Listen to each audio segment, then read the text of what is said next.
نشانیاں سامنے رکھیے، وہ لوگ آپ کے سامنے ایکسپوز ہو جائیں گے، وہ بے نقاب ہو جائیں گے، ان کے اوپر پردہ نہیں رہ سکتا، وہ کھل جائیں گے آپ کے سامنے۔ پہلی نشانی کیا ہے کہ انہوں نے خود ہی اپنے دین کے ٹکڑے ٹکڑے کر لیے۔ پہلی نشانی یہ ہو گئی، جو امتن واحدہ میں دین کو ٹکڑے ٹکڑے کرے گا، امر ربی کو، اللہ رب العزت کے احکامات کو ٹکڑے ٹکڑے کر کے لوگوں کو تقسیم اور تفریق کر دے گا، وہ امتن واحدہ کا حصہ نہیں ہو سکتا، واحد۔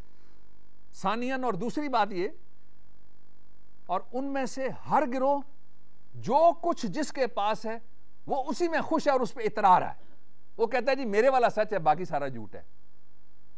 اب اگر آپ گروہی سیاست دیکھیں، اگر آپ فروہی اختلافات دیکھیں، اگر آپ تفرقہ بازی دیکھیں، اگر آپ گروہ بندی دیکھیں گے تو آپ کو پتہ لگے گا ایک طرف کوئی آتش بیاں کھڑا ہے، دوسری طرف اس کے مقابلے میں جو آتش بیاں ہے، پتہ لگتا ہے ان دونوں میں سے صرف ادھر والے کے لیے یہ والا سچ ہے، ادھر والے کے لیے وہ والا سچ ہے۔ حق درمیان میں ہے۔ حق کیا ہے؟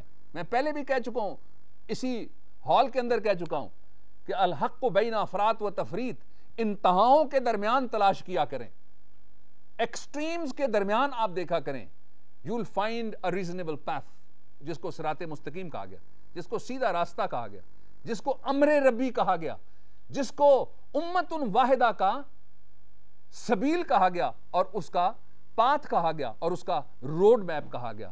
بات یہاں پر ختم نہیں ہوتی۔ اللہ رب العزت کا یہ جو فرمان ہے کہ وہ ہر گروہ اپنی اپنی بات پہ اتراتا ہے، آپ سنتے ہیں، میں سنتا ہوں، آپ دیکھتے ہیں، میں دیکھتا ہوں، آپ ملتے ہیں ان سے، میں ان سے ملتا ہوں، آپ ان کے درمیان جیتے ہیں، میں ان کے درمیان جیتا ہوں۔ جس کو جو بات سمجھ آ گئی وہ کہتا ہے میں اس کو، اب یہ بات آخری ہے، آخری وہ نہیں، آخری قرآن ہے، آخری کسی کی بات نہیں ہے، آخری خدا کی بات ہے، آخری نبی صلی اللہ علیہ وسلم کی رسالت کے ذریعے ہمارے پاس آنے والا پیغام ہے۔ اس میں فرق رکھنا چاہیے۔ آپ کسی چیز کو پسند کرتے ہیں ضرور کیجئے، لیکن قرآن کے ساتھ ٹکر لگانے کی ضرورت نہیں ہے کہ کوئی یہ کہے کہ صرف وہی ٹھیک ہے جو اس کو سمجھ آ گیا، صرف وہی ٹھیک ہے جو اس نے اپنی اپج کے مطابق اپنی اڑان کے، اور اڑان کس طرح سے ہے؟ دو انسانوں کی اڑان کی تقسیم کیسے ہے؟ کسی نے کہا منصور نے خدا میں ہوں، منصور اللہ نے نعرہ مار دیا انا الحق کا، ایک وہ تھا بغاوت کی انتہا ہے کہ میرے اندر بولتا ہے، اس کے بعد اس نے کہا انا الحق، کہا منصور نے خدا میں ہوں، اور ڈارون بولا بوزنا میں ہوں۔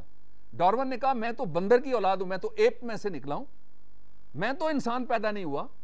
تو ہنس کے کہنے لگے میرے ایک دوست، فکر ہر کس بقدر ہمت اوست، کہ ہر آدمی کی ذہنیت کی اڑان اتنی ہے جتنا اس کے اندر اللہ تعالیٰ نے ظرف رکھا ہوا، جتنی اس کے اندر ہمت رکھی ہوئی ہے۔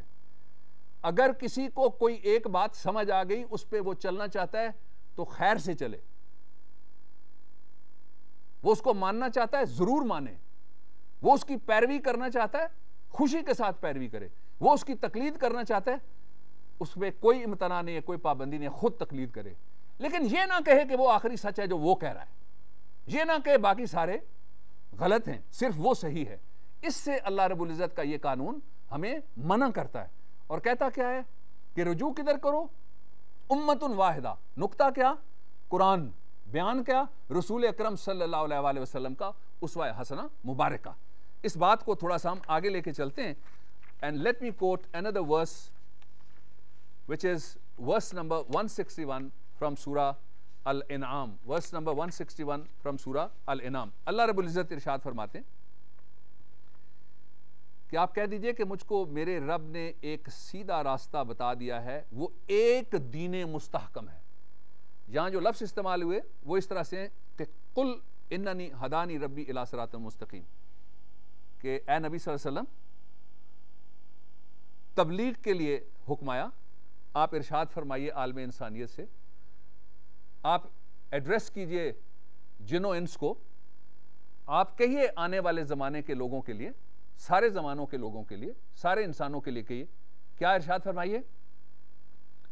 ہدانی الی ربی الی صراط مستقیم، کہ ہدایت دے دی میرے رب نے مجھے سیدھے راستے کی طرف۔ اب وہ سیدھا راستہ کیا ہے؟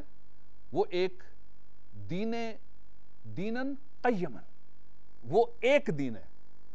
میں نے جس طرح پہلے کہا کہ اگر کوئی اتنی تقسیم کر دے کہ اس کی مسجد میں ہی نہ آپ نماز پڑھنے کے لیے جا سکیں، اگر کوئی اتنی تفریق پیدا کر دے کہ اگر آپ اس کے جیسے کپڑے نہیں پہنتے، اس جیسی ٹوپی نہیں پہنتے، اس جیسی پگڑی نہیں پہنتے، اس جیسا حلیہ نہیں بناتے، اس جیسا طرز تکلم آپ کا نہیں ہے، تو آپ اس کی عبادت گاہ میں داخل نہیں ہو سکتے، تو پھر یہ کس کی پیروی ہو رہی ہے؟ قرآن کی؟ یا یہ قرآن کی نفی ہو رہی ہے؟ یہ بہت بڑا سوالیہ نشان قرآن آپ کے سامنے رکھتا ہے، میں نہیں رکھتا۔ اس کا جواب ڈھونڈنے کی ضرورت ہے کہ یہ کس کی پیروی ہو رہی ہے؟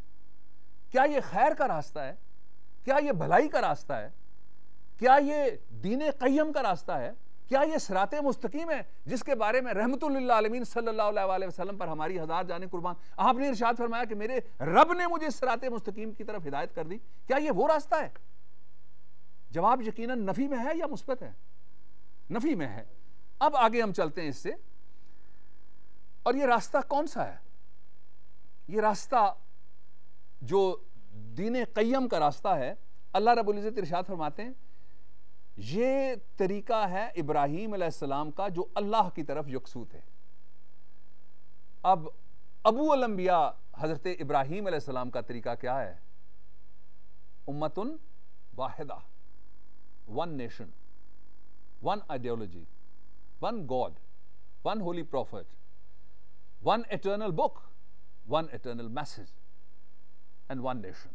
آف کورس اگر کوئی تقسیم کرتا ہے تو وہ خود اس کا ذمہ دار ہے کہ وہ کیا کر رہا ہے، وہ ان واضح قوانین کی موجودگی میں وہ خود سوچ لے، لیکن تقسیم کرنے والوں سے زیادہ تقسیم ہونے والوں سے گلہ کیا جا سکتا ہے۔ میں اگر تقسیم کرنے کی کوشش کروں تو میرا فعل ہے میں اللہ رب العزت کے سامنے جواب دے ہوں، لیکن جو اندھی تقلید کر کے میرے پیچھے بھاگ پڑے اور وہ کہ باقی سارے غلط ہو گئے، ایک صرف بابر ٹھیک کہتا ہے، تحقیق کے بغیر، قرآن سے رجوع کیے بغیر، قرآن کو کھولے بغیر۔ دیکھیے قرآن کو کھولنے کے حوالے سے جب میں عرض کرتا ہوں تو ایک بات میں پورے خلوص دل سے آپ سے پھر شیئر کرنا چاہتا ہوں۔ آئیے آج ہم ایک فکر شروع کریں، آج سے ایک فکر شروع کرتے ہیں سارے۔ جب کوئی مسئلہ درپیش آئے تو کسی اپنے جیسے انسان کی سننے سے پہلے، عقل مند لوگ بھی ہیں، متدین لوگ بھی ہیں، میں منع نہیں کسی کو کرا رہا کسی کی تقلید نہ کرے، کسی کو نہ سنے، میں ایک راستہ آپ کو بتا رہا ہوں، safe passage, honourable safe exit from the situation in which we are caught right now. امت مسلمہ جہاں پھنسی ہوئی ہے اس میں سے نکلنے کا راستہ، کہ جب کوئی ایشو درپیش آئے تو سب سے پہلے قرآن کھولیے، پورا کھنگالیے، پورا دیکھیے، جلدی مت کیجیے، گاڑی نہیں گزری جا رہی، قیامت نہیں آ رہی، اسرافیل سور نہیں پھونک دے، انتظار کیجئے، تحقیق کیجئے، رجوع کیجئے، کھولیے قرآن کو، جواب نہ ملے جس سے مرضی پوچھ لیجئے، مجھے کوئی اعتراض نہیں، لیکن اگر قرآن سے رجوع کیے بغیر کوئی چل پڑے گا، قرآن کو کھولے بغیر اگر کوئی دوڑ پڑے گا تو پھر وہ دوڑ تقسیم کی طرف بھی جا سکتی ہے، وہ تفریق کی طرف بھی جا سکتی ہے، وہ تفرقہ بازی کی طرف بھی جا سکتی ہے، فرقہ بندی کی طرف بھی جا سکتی ہے۔ اور پہلے کیا کھولیں؟ جو کہتا ہے لا ریب فیہ ہے، اس میں شک و شبہ ہے ہی کوئی نہیں، اور جس کے بارے میں یہ اللہ رب العزت نے ارشاد فرمایا کہ اس میں شک کوئی نہیں ہے، اگر کوئی اس کو کھولنے کی عادت بنا لے تو اس کا شک دور ہوگا یا باقی رہے گا؟ دور ہو جائے گا نا، اس کا کوئی سوال باقی رہے گا، جواب مل جائیں گے نا، اس کے لیے کسی جگہ ابہام رہے گا نہیں، راستے کھل جائیں گے نا، اس لیے ادھر رجوع کرنے کی ضرورت ہے۔ اور اللہ رب العزت نے ارشاد فرمایا کہ یہ راستہ ہے ابراہیم علیہ السلام کا، اور ساتھ ارشاد فرمایا کہ وہ شرک کرنے والوں میں سے نہیں تھے۔ اب میں دو چیزوں کی انالوجی ایک دوسرے کے اوپر، اس کا میں انطباق کرنے لگا ہوں، اس کو اپلائی میں کرنے لگا ہوں۔ میں نے جو بیسک ڈاکٹرائن قرآن حکیم کی گزشتہ آیتوں سے آپ کے سامنے رکھی، لا کی، وہ لا کیا ہے؟ Law of uniformity, law of oneness, law of